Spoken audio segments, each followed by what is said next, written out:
Hi, this is Alicia Brown from AMB Accounting and Business Solutions. Today I want to talk to you about the item list.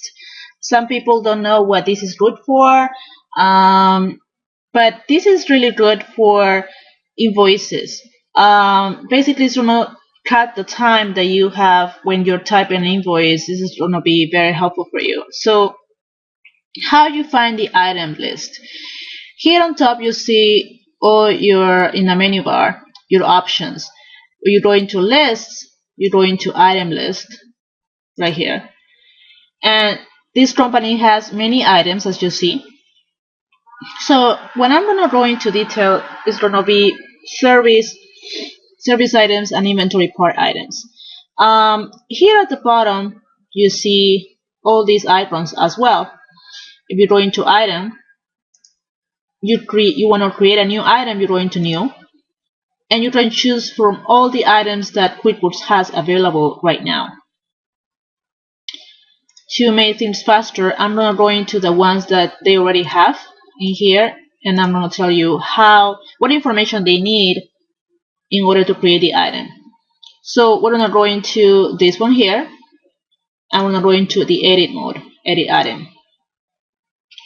By the way, every time that you create a new item, you can always change any information later on. It doesn't have to be like the one that, once you create the item, that's it. The only thing that you cannot change is the type of item, especially for service and inventory part. Inventory part you can change, but especially for service.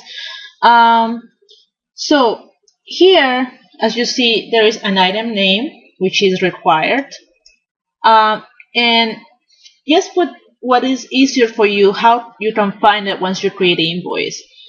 So in this case, I put installation labor. Then units of measure, this stands for units of measure. You have this obviously also set up on QuickBooks, and because it's labor, you're charging by the hour, so that's why it's chosen by the hour. The rate is how much you're going to charge the customer. For instance, in this example, it shows $400. That means that they charge $400 per hour. So keep that in mind when you create the invoice. The description, installation, initial labor. Make sure that you put a lot of thought into this. This is what's going to show on your invoice, on the invoice for the customers. And then finally, you have the account. Every time you include this item into the invoice, this is the revenue account what is going to be charged to. So make sure that you know that. It's very important, so that's the way that it's going to show on your profit and loss report.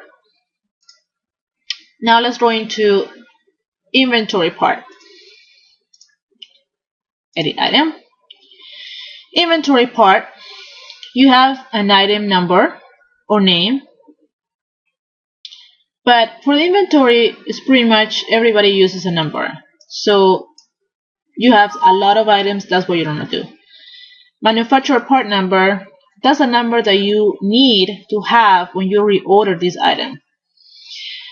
Inventory is something that you're going to keep in hand, and you want to keep track of how much of this you have, how many items of this you have at your company, how many you sold, how much profit you made every time you sold the item. So filling out this information is very important. So just to go back into this, make sure you put this so that every time you order, you know that this is a number, otherwise you're going to keep looking in your paperwork, and it's not a good way to keep track of things nowadays. Now, here you have two areas here, the sales information and you have the purchase information. Okay, description of the purchase transactions, and this could be the same. The cost, this is how much you paid for this item. In this case, it says you paid 45 cents per each. Okay, every time that you sell this item. It's going to be charged to this account, materials. But it's only every time you sell this item to the customers. But make sure that you choose this right. Basically, what Quickbooks is going to do when you sell this item to customers is going to charge it to expenses because you are selling it. So this is the account on the chart of accounts where it's going to be charged to. And the preferred vendor, basically the first or the favorite vendor you have for this item. This is the vendor that you use to buy this item.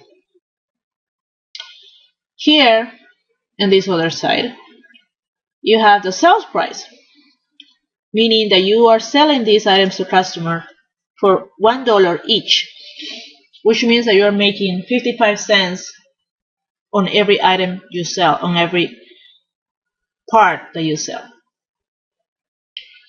Income account is where the revenue is going to be charged to. You sell this to your customers, it's going to be charged to this revenue account. So make sure that you do this right. Once you get your profit and loss report and your job costing report, basically this is going to be washing out, and it's going to show you that you're making 55 cents per item. So make sure you do this right. The inventory information down here. This is where all the stuff, once you buy these items, but you just bought it, you're not selling it yet, but where is it going to be sitting? It's going to be sitting on your inventory as an asset, materials inventory. So basically that's what it's telling you. That's where it's going to be sitting. Your reorder point. Reorder point, basically you want to keep, a good amount on hand. You don't want to run out to zero when the customers order from you. So right now it's set at 100. So every time you reach 100, that's the point where you're going to say, okay, you know what? I need more of this. Right now, Quickbooks, if you keep everything right, it's going to tell you. Right now you have on hand $7.85. The average cost is 45 cents each, like I said. You have nothing on the POs, meaning that you haven't ordered anything. Because if there is a number here, that means, let's say you have 400 here. That means that you have 400 on POs that you order, but you haven't received yet. Sales order, you have 0. This could be a number too. If there is a number here, that means that the customers order from you, but you haven't shipped it yet. So this is very important to keep track of. It's a little more detailed than the surface, but it's very important. Click OK.